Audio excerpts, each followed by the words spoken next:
মানুষের জীবনটা হলো জোয়ার ভাটার মতো, কখনো সুখ কখনো দুঃখ। সুখ দুঃখ সবই মিলে মানুষের জীবন।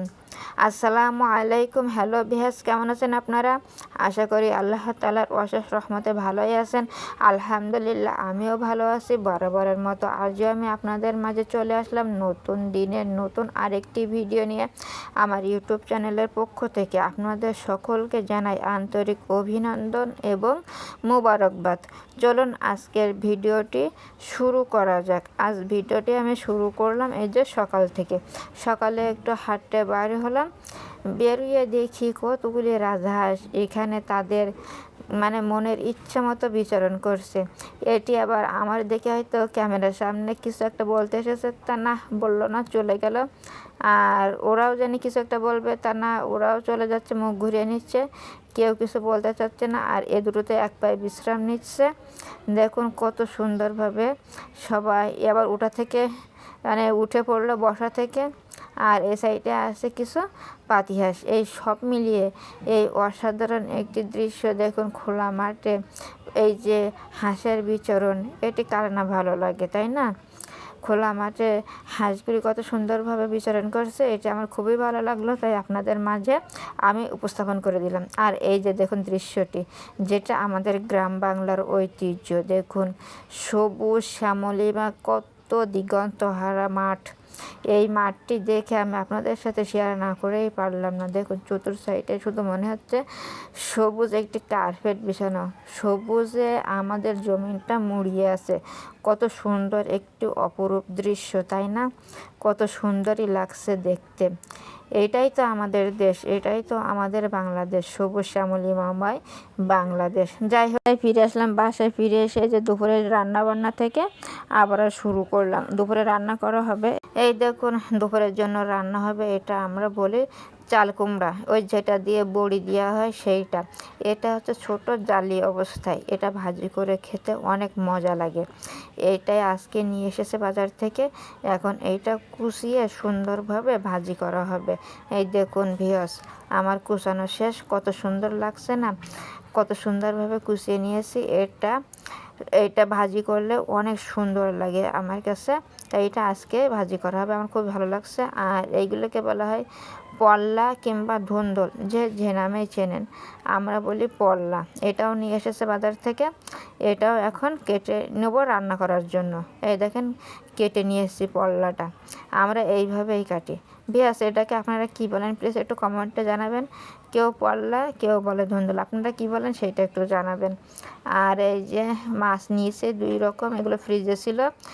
এইগুলো হচ্ছে তেলাপিয়া মাছ আর কিছু পের্শে মাছ। পার্শে মাছগুলো ঝোল করা হবে, আর এই তেলাপিয়া মাছ দিয়ে ওই ধুন্দলটা রান্না করা হবে।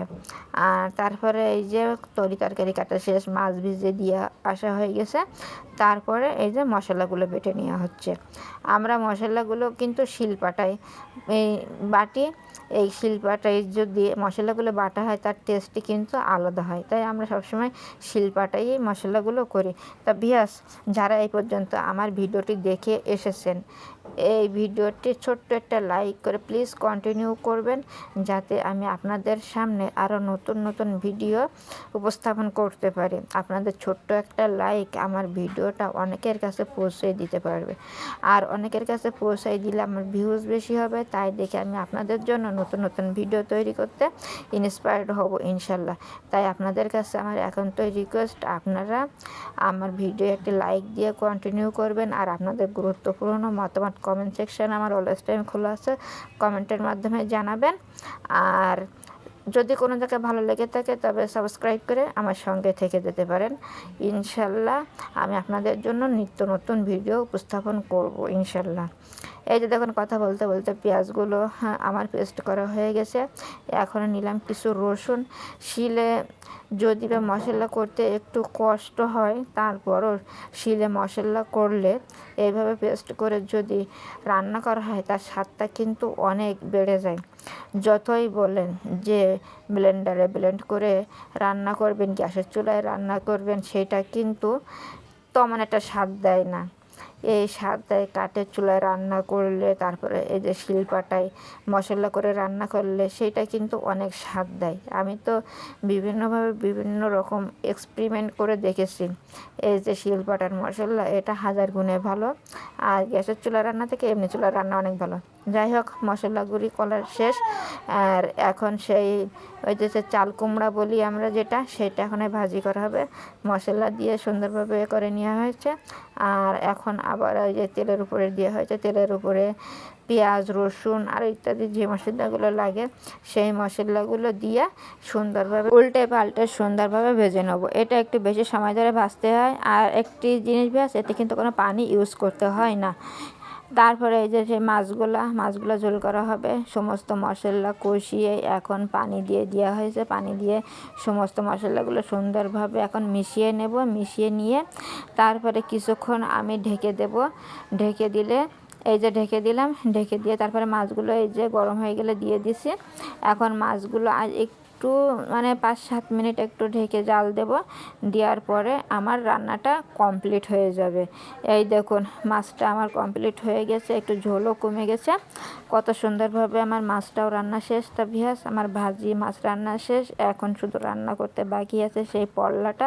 চলুন এবার পল্লা রান্না করা যাক। এই যে মশলাটা কষিয়ে তার ভিতরে এই যে পল্লাটা দিয়ে দিয়েছে। যেহেতু এটা একটি পানির তরকারি, এটাতে একটু কম পানি ইউজ করতে হয়, আবার না করলেও চলে, আপনাদের ইচ্ছা মতো। মানে পানি দিতেও পারেন, না দিতেও পারেন। এখন আস্তে আস্তে সুন্দরভাবে কষিয়ে নেব। এটা কষাতে গেলে অনেক সময় লাগে, যেহেতু পানির তরকারি পানি বেরিয়ে আসে।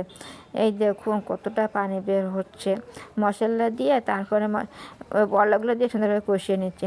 এই দেখুন ভিউয়ার্স, মাছ দেওয়ার পরে তারপরে দেখুন কত সুন্দর কালার এসেছে, সবুজ কালার, মাছগুলো লাল, কত সুন্দর দেখা যাচ্ছে ভিউয়ার্স। এটাতে কিন্তু আজকে আমরা কোনো পানি ইউজ করি না, এই পুরো পানিটাই কিন্তু এই পল্লার পানি।